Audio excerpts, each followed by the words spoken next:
ئەزانمان لەگەڵتان بەردەوام دەبین. بێگومان مامۆستایانی ئاینی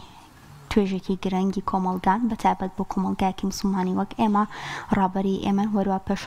پێشەنگی ئێمن وەروەها پێویستە تاکەکان و هەروە گەنجەکان و ڕۆڵەکانی ئێمە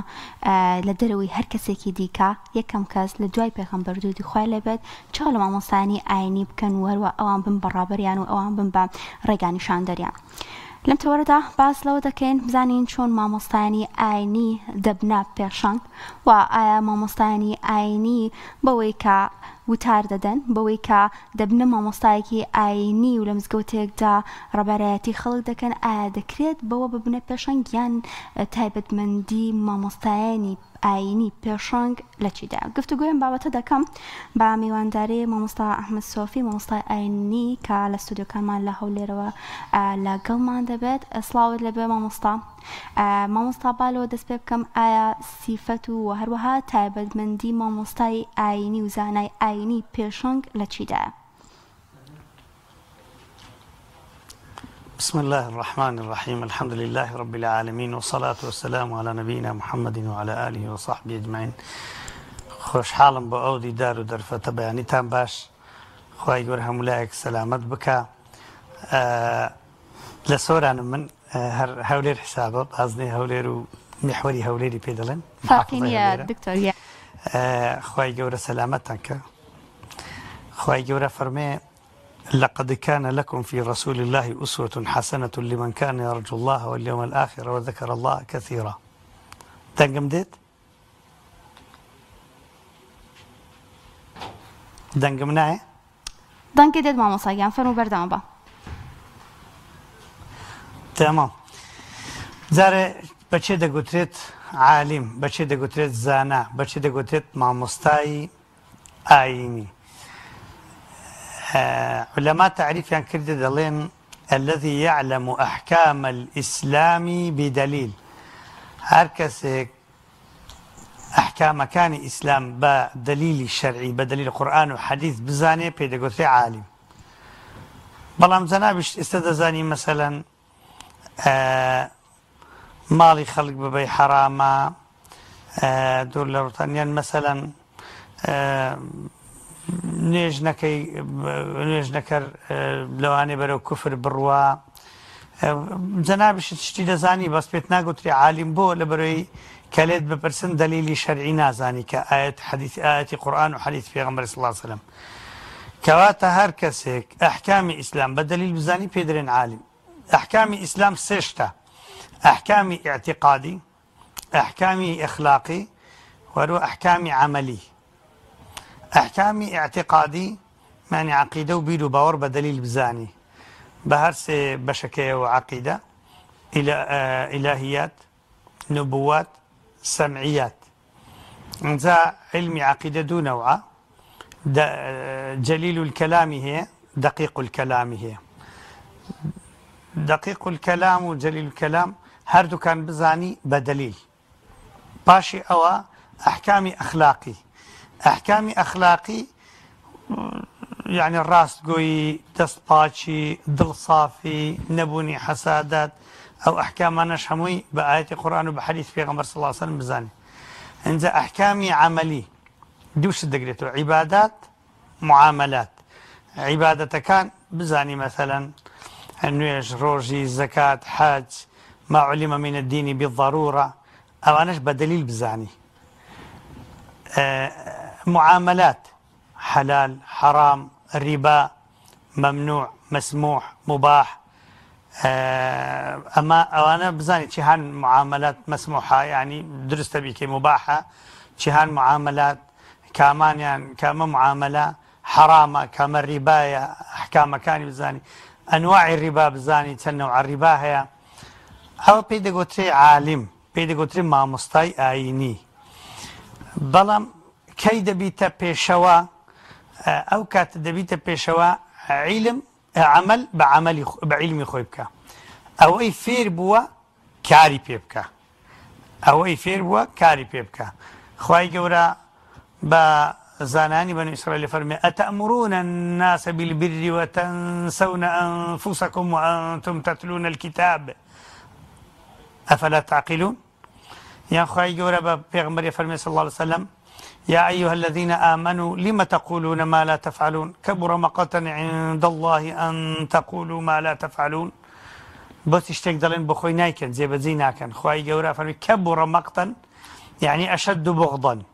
خواهي قورا زور تورد بلو اشتك بلي بخلشي بلي بخود زي بزينا كي أنت أو عالمة دبي أمين بن ما مستوى يعني دبي أمين بها تابت بيشنك أمين خواهي قورا فرمي يا بيغمبر فرمي صلى الله عليه وسلم العلماء أمناء الرسل ضعفك لحديث كيداها لبابي أمانة علمي يعني علماء بيغمبر فرمي صلى الله عليه وسلم إن العلماء ورثة الأنبياء علماء ميلاد جري بيغمبران أمين بون راس جو بون دسباك بون همو صفتشي جوانيان تدا هبوا همو صفتشي أخلاقي جوانيان تدا باشا بيرو باورين لغا خواهي خو يكبون بەڵێ مامۆستا وەکو بەردەوام بفەرموو ئەو کچەی شوعیبی کاتێک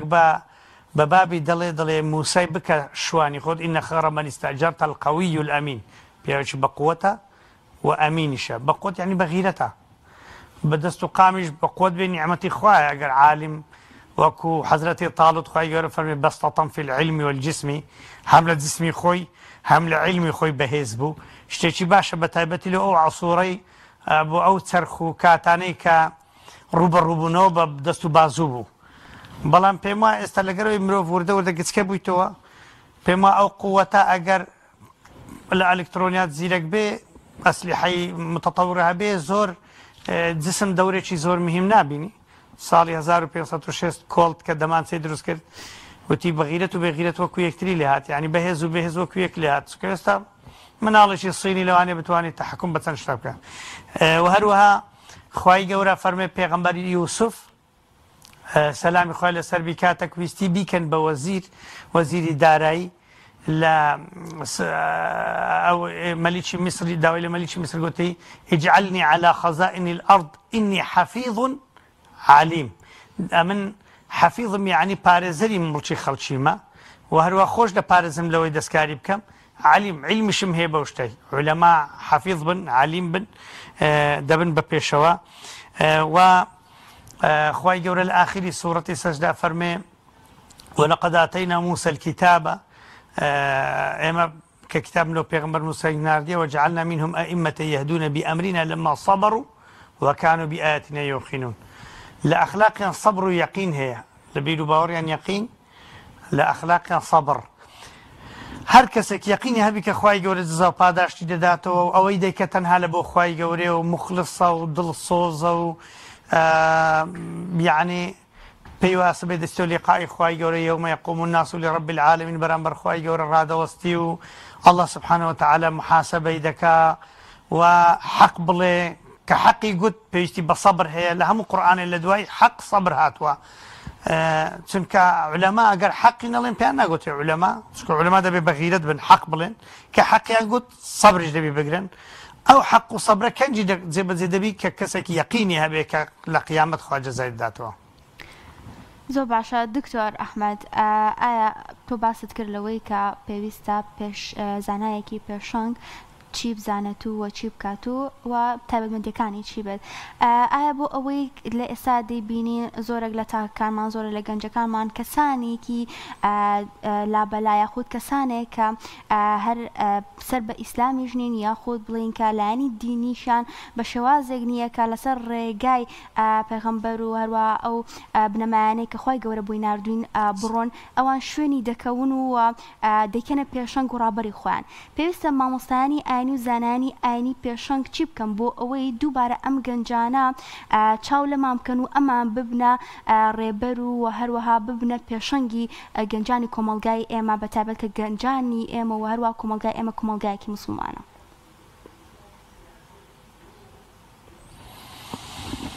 والله یەکەم شت دەبێ مامۆستایانی ئاینی زۆر اهتیمام بەبینی خۆی و خوای گەوریان بدەن جل جلاله کە ئینسانێک تەواو بۆ خوای گەورە پاک بوویەوە لا سورة البقرة خوای گەورە فەرمێ پێغەمبەر ئیبراهیم عليه الصلاة والسلام كدعاء كرت ربنا ابعث فيهم رسولا يتلو عليهم آياتك ويعلمهم الكتاب والحكمة ويزكيهم قلت خواي جان بيغمبري كان لو بنيرة لخوان ككتابي توان لو بخوني توا فيري علم وحكمتيان بك وباچان بكاتو خواي قورا لآياتي 129 فرموي خوا او خدایه که پیغمبری چی بو ناردون يعلمك فرموي پیغمبری چی بو ناردون که او پیغمبره يتلو عليهم آياتنا ويزكيهم هنجي فرمي يعلمهم الكتاب والحكمة يعني أي إبراهيم تو دبيت تزكية ببيش تعليم خصبا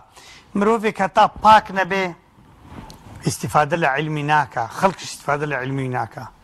دبي أهل علم يكم زر تزكية شوانا بيني خو خواي جورا هند باك بن هند بخوش بن أو علمي ديني وربقرنو باسكن إيدي خلق إن صح التعبير أوتوماتيكيا لأن كود ابنه خلق بعلم علماء دزاني وإذا عيوكو زنابشتانو خلقو دبي خلشيهان بدن لما مستان خرب ابنه نك لكافتريان كوب ابنه نك بتسن دوري كسك كبيغمبر ده فرمي صلى الله عليه وسلم آخر زماني لكعي كوري لكع حاشا يعني هيتي كوري هيت دتيت السر ما نصيك وقصبو خلق دكو خلق تابريبو لدن هيتو إنسان هيتي فينيا أو خلقانا لزياتي لدوري علماء وزانان بانا كوتو لتودعي كسانك بس لبر بارا ولا بر هزي هي قوة سلاحي هي وباري هي يدي خلق لانكم نتو خلق دبي لدواي علم وأخلاقكم ببنوها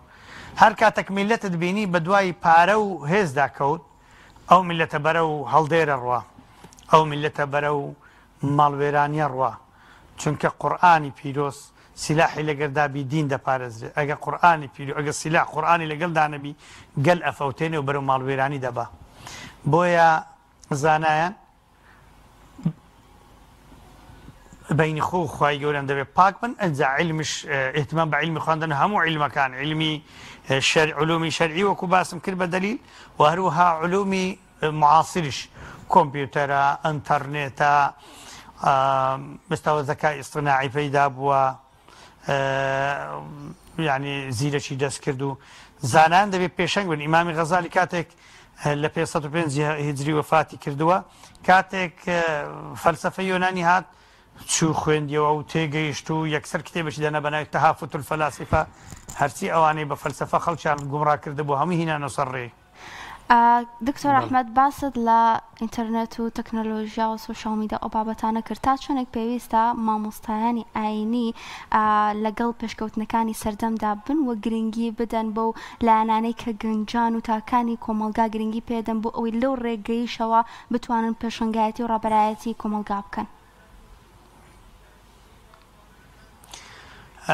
إما زانان من هن ابن رشد ابن سينا أو عالم جوران لروي طب ولروي فلك ولروي كيمياء ولروي فيزياء ولروي علوم كان دي كهموي إحاطان بو علمان كردوها وخلق استشل أوروبا كتابة كان ابن سينا مصدر لعلم الطب ما مستاني آيني شارزابن لو بوارانا زور بيويستا لبر أوي أو بوارانا شتي إنسانين لكاتي خوي ابن رشد فرمي من دتوانم شتێک دروست كم خەڵکێکی زۆر بکوژی بەس دەرێ لە ترسی خوای گەورە دروست ناکەم نەوەک خەڵکی بێتاوان بکوژی یعنی ئەو کات دەیتوانێت شتێکی وەکو نەوەوی دروستکە لە هەموو عیلمەکان ئەبوو حەیانی تەوحیدیە و خوارزمیە و ئەو عالمە گەورانە شتی عەجایبیان زانیوە ئێستاش دەبێ زانانی ئاینی خۆیان و ئەولادیان شارەزای ئەو عیلمانە بکەن یاخود بمعناش كبرين باشترين شتاوي لقيت مدالة كان زوان للشريعة الشارزة كان إذا يعني نوبارنا بابن عالمي شارزة للتكنولوجيا شكو بتوي استا زليلي أمتي إسلام لبرنموني تكنولوجيا شواني شي باش هبي علمان هن بيشوامان هن حزبي إسلامي وامن يتواني قيادي همو دنيا يبكي تكنولوجيا لبردستي بي أواني حماس ديان بيني استا تكنولوجيا لبردستي تكنولوجيا دنيا لبردستي بي نروس ونصين ونأمريكا ونإسرائيل يكس ناتواني تماشي تساوي أمريكا جورترين نقص أورو كمسلمان كايتيان تخلف ودوا كوتنا للتكنولوجيا أقل التكنولوجيا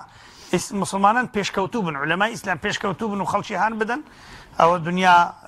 هەمووی دەبێتە تەبعی ئیسلام هەمووی دەبێتە شوێنکەوتەی ئەو ئیسلامە و ئەو ڕۆژ قووەت و پارەت هەبی و خەڵک گوێ لە ئەهلی عیلم ڕادەگرن. باشە دکتۆر ئەحمەد کاتمان ئەوەندەی نەماوە مە بکەمە کۆتا پرسیار بۆ ئەوەی مامۆستایەکی ئاینی و زانایەکی ئاینی پێشەنگی و وەروە ڕابەرایەتی خۆی پارێزێت و لایەنی سیاسی و لایەنی دارایی و ئەم بابەتانە دیکە خۆیان هەڵ نەقورتێنە ناو بابەتە ئاینیەکان و هەروە ڕابەرایەتی و پێشەنگایەتی مامۆستایانی ئاینی پێویستە چی بکەن و چۆن پارێزگاری لەو ڕێگا و ڕێباز و هەروە ئەو ڕابەرایەتی و پێشەنگی کۆمەڵگای کوردی بکەن. وڵا دەبێت لە مەدرسە ئاینیەکان لە ئەو مەدرسانەی تعلیمینە مەسەلە ئێستا ئێمە کۆمەڵ مەدرسەی عەبدوڵای کوڕی عومەرمان هەیە مەدرسەی دارولحەدیثمان هەیە حوجرەمان لە کوردستانێ زۆرن دەکرێت دەست پێ بکەین و بسمیلایی بکەین لە چی ئەو جیلەی تێدا دێ فێری اقتصادی ئیسلامی بکەین چۆنێتی بە قۆتبوونی اقتصاد پاش علومی شەرعی طبعاً قورآن و حەدیث پێش هەموو شتێکی دوای علومی ئالە دوای علومی ئالە نەحو صەرف و مەنطق و بەلاغە و ئەوانە ئەوجا اقتصادی ئیسلامی دەبێت بتەوێت نەتەوێت دەبێت تەڵەبەی علمی علومی شەرعی لە اقتصادی ئیسلامی زۆر ماهیر بی و هەروەها ئەو تەکنەلۆژیا دەبێت بە شێوەیەکی ڕێک و پێک بە منتەزەمی فێریان بکەن لۆی ئیستیفادەی لێ بکەن بەشکم ئومەی ئیسلامی جارێکی دیکە هەڵستێتەوە پێم وایە ئەو هەنگاوەش لە دەوڵەتان لە هەندێک جیان ئاگام لێ هەیە دەکرێت وەکراوە و جاوزی لە گەورە بی ئینشاءڵڵا ئیدی ئەو تەخەلوفە ئەو دواکەوتووە ئەو تەبعیەتە لە بۆ ئەوروپا ئەو ترسانە لە تەکنەلۆژیوان ئەوە وردە وردە نامینی ئینشاءڵڵا تەعالا ئومەتی ئیسلامی هەڵدەستێتەوە من زۆر گەشببینم.